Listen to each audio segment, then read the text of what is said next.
कार्यक्रम के पुण्यार्चक हैं स्वर्गीय श्री जय कुमार जी गोधा, स्वर्गीय श्रीमती शकुंतला गोधा की स्मृति में श्रीमान राजेश गोधा, श्रीमती ऋतु गोधा, शुभम गोधा, विदुषी गोधा, अदिति गोधा। फर्म अटल महावीर भंडार company, BP road, Nalbari, Assam.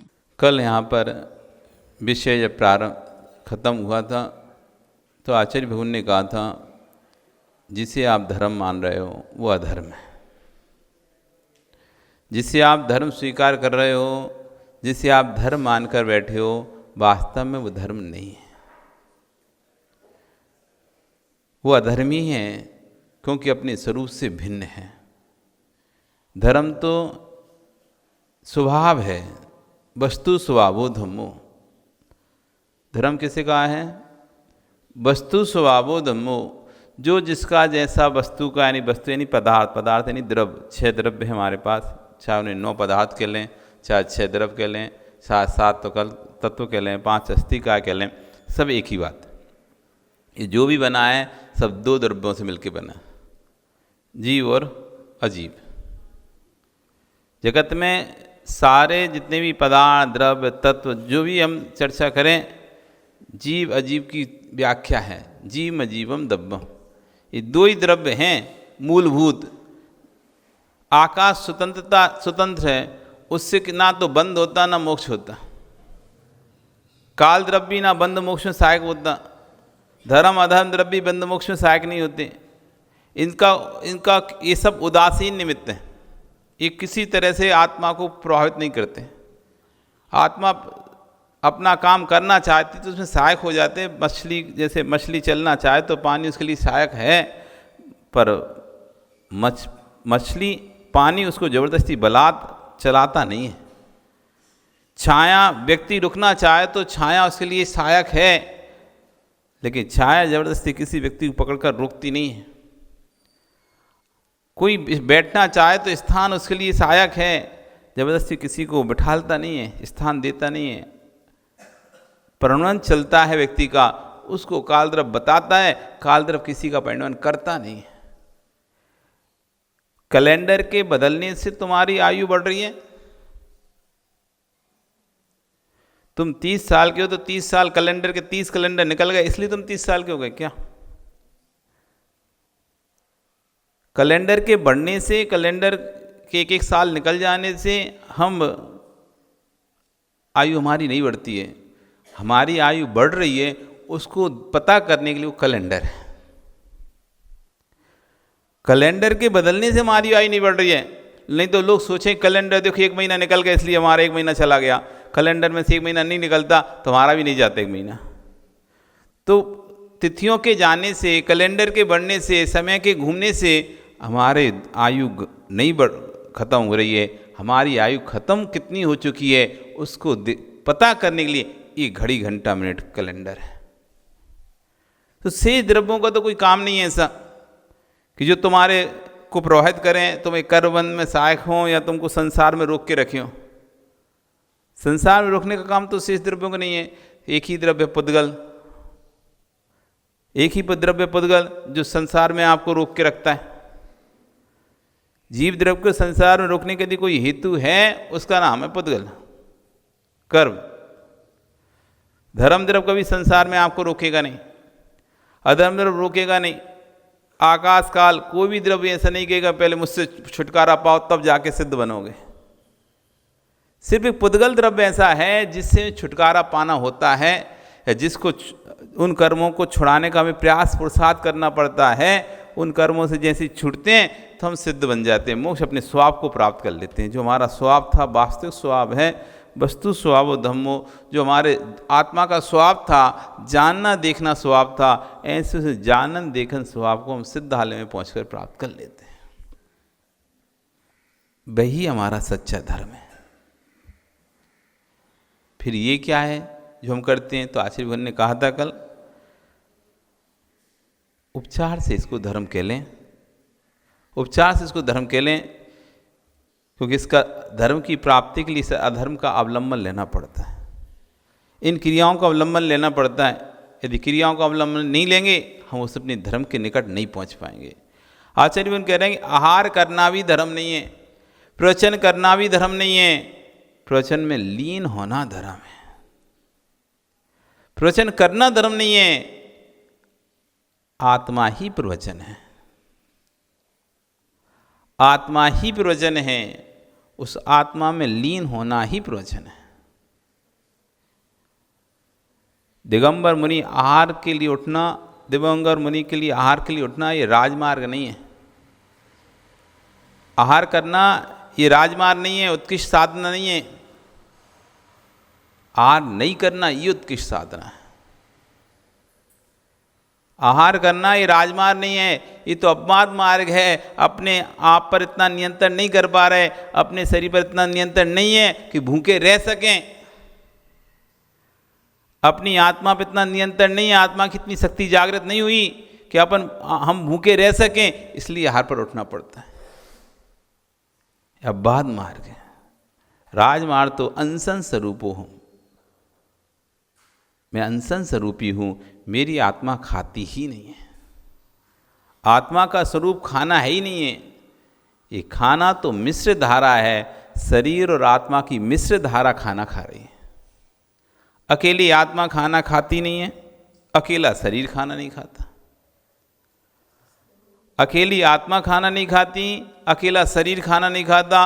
अकेली आत्मा खाना खाएगी तो सिद्धों को भी भोजन करना चाहिए, और अकेला शरीर भोजन करता है तो मुर्दों को भी भोजन करना चाहिए।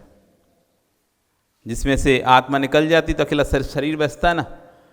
तो शरीर अकेला कब बचता है? जब मुर्दे के रूप में होता है। उसमें से आत्मा निकल जाती तो अकेला शरीर शेष, शरीर के अलावा कुछ नहीं रहता। उस शरीर को भोजन करना चाहिए, वो शरीर भोजन नहीं करता है। यदि आत्मा के लिए भोजन करती है बिना शरीर के, तो फिर सिद्धों को भी भोजन करना चाहिए, क्योंकि उनके पास शरीर नहीं है, मात्र आत्मा ही है वहाँ पर। तो ना तो आत्मा के लिए भोजन कर रही, ना शरीर अकेला भोजन कर रहा। भोजन कौन कर रहा है? क्रिया शरीर में हो रही है, आनंद आत्मा ले रही है। मिश्र अवस्था। क्रिया किस में हो रही है? शरीर में। मुंह चल रहा है, दांत चल रहे हैं, पेट में गटक रहे हैं, पेट में जा रहा है, ये सब शारीरिक क्रियाएं हो गई। उसका जो आनंद है, जो वेदन हो रहा है, वो आत्मा को हो रहा है। जो संतुष्टि आ रही है, तृप्ति हो रही है, जो असाता का उदय की उपशमन हो रहा है, वो आत्मा को हो रहा है। जो उदय आया था साता वेदनी का, भूख लग रही थी, वेदना हो रही थी, भूख लग रही है, इस शरीर को वेदना नहीं हुई थी। शरीर में तो उसकी प्रक्रिया दिखाई दे रही थी। वेदना कर्म का उदय आत्मा में आया था। उस असाता वेदनी घर का उदय किस में आया? आत्मा में आया। तब उसका वेदन आत्मा किसी ना किसी माध्यम से वेदन करेगी। संसारी आत्मा स्वतंत्र वेदन नहीं कर पाती। संसारी आत्मा को या तो कर्मों का सहारा लेना पड़ता है, या नौ कर्म का सहारा लेना पड़ता है। कर्म ज्ञानावर्णी, दर्शनवर्णी, वेदनी, मोहिनी, आयु, नाम, गोत्र, अंतरा, ये कर्म है। और इस कर्म के जो सहायक हैं वे 9 कर्म हैं। शरीर हमारा 9 कर्म है। इस शरीर के माध्यम से अथवा कर्मों के माध्यम से आत्मा वेदन करती है, किसी भी पदार्थ का वेदन करती है। स्वतंत्र वेदन नहीं करती, क्योंकि उसका स्वतंत्र वेदन तो और करेगी तो उसको ना तो दुख है, ना भोग है, ना आहार है, ना पानी। स्वतंत्र आत्मा में तो कुछ भी नहीं है। वहाँ तो सिर्फ ज्ञान दर्शन का वेदन करती है। लेकिन जितना भी वेदन हो रहा है, सुख का, दुख का, अच्छे का, बुरे का, ये मिश्र धारा है, कर्म अवस्था है। आत्मा देखती ही नहीं है। दर्शन देखने का काम इंद्रियों का है, आत्मा तो अनुभवन करती है। आत्मा देखती नहीं है, आत्मा में दिखता है। भगवान देखते नहीं है, केवली भगवान देखते नहीं है, केवली भगवान जानते नहीं है, केवली भगवान के ज्ञान में दिखता है, जनता है। दर्पण किसी को देखता नहीं है, दर्पण किसी को देखता नहीं है, लेकिन जो भी दर्पण में आता है वो सब दर्पण में दिखता है। ऐसी जो आत्मा है, जो शुद्ध आत्मा है, वो किसी को देखती नहीं है। अशुद्ध आत्मा इंद्रियों के माध्यम से देखती है। अशुद्ध आत्मा इंद्रियों के माध्यम से देखती है। अब कोई कहे जिसकी आंख नहीं है वो आत्मा कैसे देखेगी? प्रश्न तो तुम्हारे बहुत सारे हो सकते हैं। जिसकी आंख है तो उसकी आत्मा तो भैया आँख के माध्यम से देख लेगी, और जिसकी आँख नहीं है वो कैसे देखेगी आत्मा? बताओ सुरेंद्र जी, कैसे देखेगी? क्या ज्ञान से? मन ही नहीं है, जब आँख नहीं तो मन कहाँ से होगा? चार इंद्रिय, स्पर्शन रसना घ्राण चक्षु, चार इंद्रिय से आँख आती है। 3 इंद्रिय तक के जीवों की आँख नहीं होती, और एक से लेके असंगी पंच इंद्रिय के मन नहीं होता। तो फिर कैसे देखेगी? देखना का अर्थ सिर्फ वस्तु को आंखों से देखने को मात्र देखना नहीं कहा जाता। 5 इंद्रियों से जो जो अनुभवन होता है वो देखना ही है। स्पर्शन इंद्रिय आपको ठंडा गरम रूखा चिकना कड़ा नरम हल्का भारी का जो वो करारी वेदन, ये स्पर्श इंद्रिय से देखना कहलाया। खट्टा मीठा कड़वा कड़वा चरपड़ा कसायला, इन जिन चीज़ों का आपको अनुभवन हो रहा है ये रसना इंद्रिय से देखना कहलाया। सुगंध दुर्गंध ये घ्राण इंद्रिय से देखना कहलाया। काला नीला पीला लाल सफ़ेद ये वर्ण जितने दिखाई दे रहे हैं ये चक्षु इंद्रिय से देखना कहलाया। और जहाँ 7 स्वर सुनाई दे रहे हैं कर्ण इंद्रिय का विषय। सटज रेसज सा रे गा मा पा धा नी, ये 7 स्वर हैं, इनके इस आगे आगे के नाम हैं। सा से सटज ऐसे सबके एक एक नाम बनते हैं, उनके एक एक स्वर निकालने से सा रे गा मा पा धा नी, ये 7 अक्षर नहीं है, ये 7 प्रकार के स्वर होते हैं। 7 प्रकार के स्वर होते हैं। जितना भी शब्द निकलते हैं इन 7 प्रकार के स्वरों में, जैसे कहते हैं ना सूत्र हैं, एक तरह के से 7 सूत्र हैं। जो भी शब्द निकलेगा इन 7 में से किसी ना किसी में सेट हो जाएगा। तो ये कर्ण इंद्रिय से हमने देखा है। तो 5 इंद्रियों से देखा जाता है। देखने का अर्थ है उस वस्तु के विषय में जानना। देखने का अर्थ है उस वस्तु के विषय में जानना। भगवान कैसे जानते होंगे, शुद्ध आत्मा कैसे जानती होगी? जब इंद्रियां नहीं होती होंगी तो कैसे जानती होगी? तो इंद्रियां नहीं है तो आत्मा देखती ही नहीं है, आत्मा में दिखता है। देखने का काम तो संसारी जीव का है। देखने का काम तो संसारी जीव का है, क्योंकि उसके पास इंद्रियां हैं। मुक्त आत्मा के पास इंद्रियां नहीं है, वो देखती नहीं है। उसके ज्ञान में सब दिखता है, सब जनता है। दर्पणवत, जैसे दर्पण में सब दिखता है पर दर्पण किसी को देखता नहीं है। आज तक दर्पण ने किसी को देखा ही नहीं है, दर्पण में दिखा है। जो भी वस्तु सामने आती है वो दिखता है। अंशन स्वरूपो हम, आत्मा का शुद्ध स्वरूप तो अंशन स्वरूपी है। आत्मा भोजन करती ही नहीं है। ये भोजन जो करा जा रहा है वो मिश्र अवस्था है, अपवाद मार्ग है। जब आहार लेना अपवाद मार्ग है तब ज्ञानी समितियों से शून्य होकर जीना, व्रतों से शून्य होकर जीना, ये अपवाद मार्ग ही नहीं अपितु महाशितलाचार है। अंशन स्वरूपो हम, क्या करूं? आचार्य कह रहे हैं लोग पचा नहीं पाते तो सत्य को सुन भी नहीं पाते।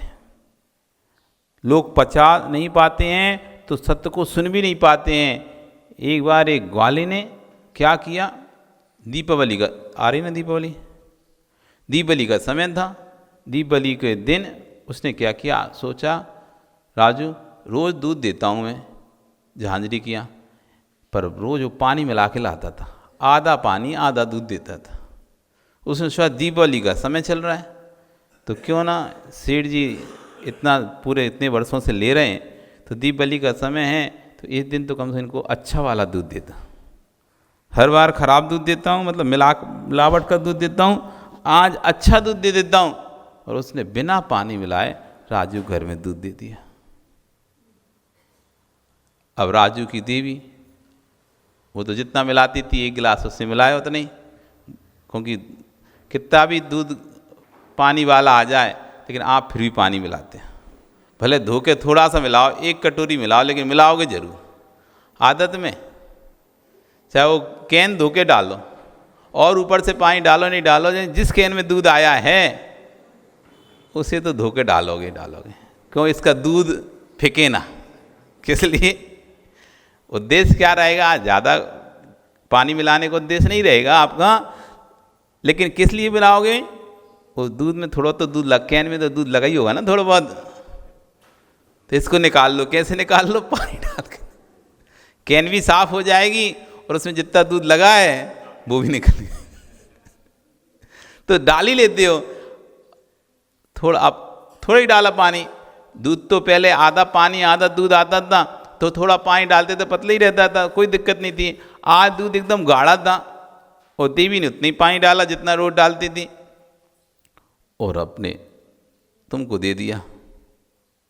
अब राजू ने जैसे दूध पिया, रियांश ने दूध पिया, सबको पेट दर्द करने लगा। अब गाढ़ा दूध तो दूध है, दूध तो जितना प्योर होगा उसको पचाने के लिए उतनी शक्ति चाहिए। हर कोई दूध को नहीं पचा पाता, शुद्ध दूध को हर कोई नहीं पचा पाता। दूध पचाने के लिए ताकत चाहिए, लीवर मजबूत होना चाहिए, नहीं तो उल्टी होने लगेगी, नहीं तो पेट दर्द होने लगेगा, या पेट में गठाने पड़ जाएंगे, गट्टा पड़ जाएंगे। अब पी लिया, दर्द करने लगा। अब तो ये कहने ग्वाले को गाली दे रहे हैं, कैसा दूध देके गया आज, कैसा दूध देके गया। रोज अच्छा देके जाता था, आज त्योहार के दिन ऐसा खराब दूध देके गया। देखो अब गलती दूध की थी या उन अपने शरीर की थी। अब शरीर शुद्ध दूध पचाने के योग बचा नहीं है। इसलिए ग्वाला जब अगले दिन आया तो भड़बड़ा उठे कि क्या बात है, तुम्हें त्योहार के दिन ऐसा दूध दिया खराब, सबकी देखो तबीयत खराब हो गई।